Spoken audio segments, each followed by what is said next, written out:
The La Crosse County courts initially planned to resume jury trials in late August, but now even those trials are being rescheduled.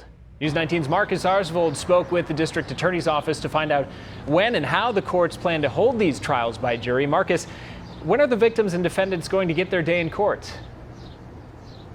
Well, Dustin, I can't tell you that right now, but what I can tell you is that the final judgment is up to our county judges, and Judge Ramona Gonzalez told me she would need a crystal ball to predict that, and the closest thing she has right now is the COVID-19 compass.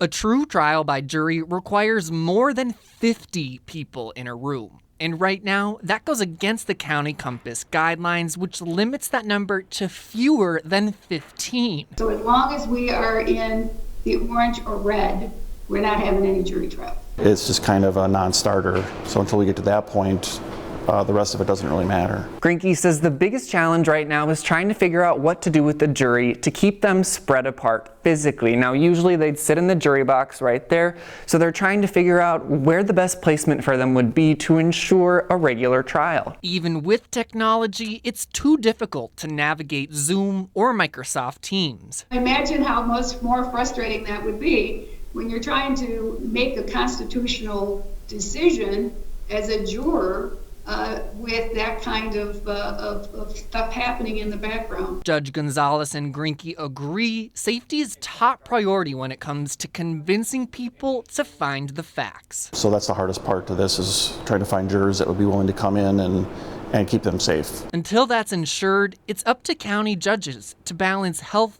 with Americans' constitutional rights. I will assure the citizens of La Crosse County that when we bring in jurors to do their constitutional duty, that we will have done everything to assure them that they can come and do their duty safely and with due diligence, not worried about whether the person next to them is going to infect them with COVID-19. Another part of the plan is to sharpen the questions on the questionnaire that people receive in the mail. Now, Dustin, that would prevent potential jurors from having to come to the building and reduce traffic there.